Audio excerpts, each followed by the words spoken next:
নমস্কাৰ, মোৰ নাম শ্ৰী পাঞ্জানাৰুত। মোৰ ঘৰ লখিমপুৰ জিলাৰ ঢকুৱাখানা মাজালভাৰী গাঁৱৰ ছোৱালী। এটা বিশেষ কাৰণত মই ভিডিঅ'টি বনাবলগীয়া হৈছে। মই প্ৰথমতে প্ৰধানমন্ত্ৰী ডাঙৰীয়া আৰু মুখ্যমন্ত্ৰী ডাঙৰীয়াক লগতে সকলো ৰাইজলৈ এটা বিশেষ অনুৰোধ, ভিডিঅ'টি শেষলৈকে চাব, কাৰণ মই বহুত কষ্টৰে এই ভিডিঅ'টি বনাইছোঁ। প্ৰধানমন্ত্ৰী আৱাস যোজনাৰ পৰা বঞ্চিত হৈছোঁ আমি হৈছোঁ। মোৰ ঘৰত বৰ্তমান আইতা, মা, ভণ্টি আৰু ময়ে আছোঁ। মোৰ ঘৰত মতা মানুহ বুলিবলৈ কোনোৱে নাই। ককাও নাই, পাপাও নাই। পাপা 5 মাহৰ আগতে ঢুকাইছে। ককা আইতাৰ মানুহজন, ককা 40 বছৰ হ'ল, এতিয়ালৈকে নাই। আইতাই ভাবি আছিলে যে ঘৰ এটা পাম বুলি, তেওঁ কোনেও এই ঘৰটো নিদিলে আমাক গাঁৱৰ ৰাইজেও দেখা নাই, বা মেম্বাৰ বা পঞ্চায়তৰ মানুহো আমাক দেখিব নালাগে নে ঘৰটো পাবলৈ। বহুত কষ্টদি মই ভবা নাছিলোঁ যে মই এনেকৈ ভিডিঅ' বনাই দিব লাগিব বুলি, এনেকৈ ছ'চিয়েল মিডিয়াত দিব লাগিব বুলি মই ভবা নাছিলোঁ। তেওঁ বনাবলৈ অকণমান হেৰি কৰিবলগীয়া, বহুত দুখত মই ভিডিঅ'টো বনাব লৈছোঁ। আপোনালোকে মোৰ ঘৰটো মই সঁচাকৈ কৈছোঁ, মোৰ এবাৰ ঘৰটো আপোনালোকে চাই যাওকচোন, কেনেকুৱা অৱস্থাত আমি আছোঁ। আপোনালোকে ভাবিব নোৱাৰিব কিমান ধনী মানুহবোৰে ইয়াত ঘৰ পাইছে। আপোনালোকে নেজানো কাৰ ভুল, কেলৈ আমাক নিদিয়ে ঘৰটো।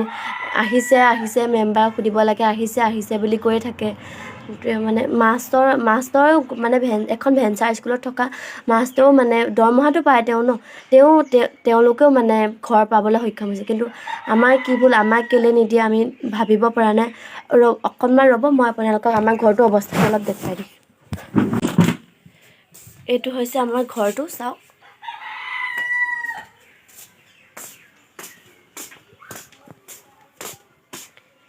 এয়াই হৈছে আমাৰ ঘৰ।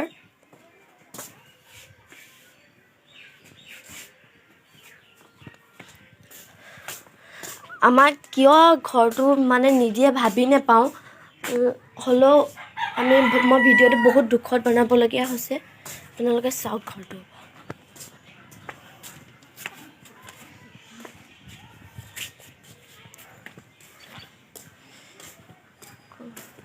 এয়া মোৰ আইতা দুখতে বহি আছে এনেকৈ, আৰু এয়া মোৰ মা। কিবা এটা কওঁ।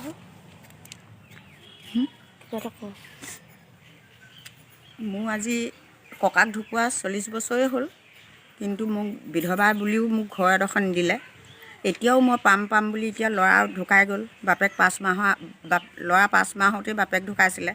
আজিও ঘৰ এটা নাপালোঁ মই, আৰু ল'ৰাও এতিয়া আজি 5 মাহমান হৈছে ল'ৰা মৰিলে। এতিয়া আমি দুজনী বিধৱা, আৰু ছোৱালী 2জনী, নাতি 2জনী, এনেকৈয়ে খাইছোঁ। কিন্তু কোনো চৰকাৰে ঘৰ মোক দিয়া নাই। সিমানেই মোৰ কথা। আৰু অকণমান কোৱা, কিবা এটা কোৱা।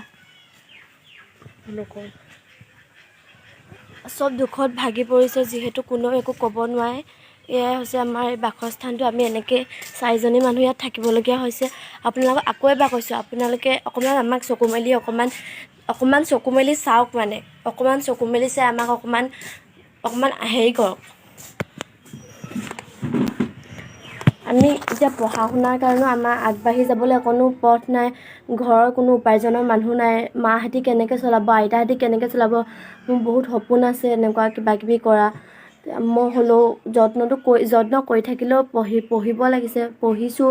কিন্তু তেওঁ অকণমান হেৰিয়ৰ কাৰণেও অকণমান দিগদাৰ হৈছে। অকণমান আপোনালোকে আমাক চকু মেলি চাওক। মই প্ৰধানমন্ত্ৰী আৰু মুখ্যমন্ত্ৰী ডাঙৰীয়াক সদয়ভাৱে অনুৰোধ কৰিছোঁ যে আমাক অকণমান চকু মেলি চাওক। এয়াই মোৰ ক'বলগীয়া কথা আছিলে। ধন্যবাদ।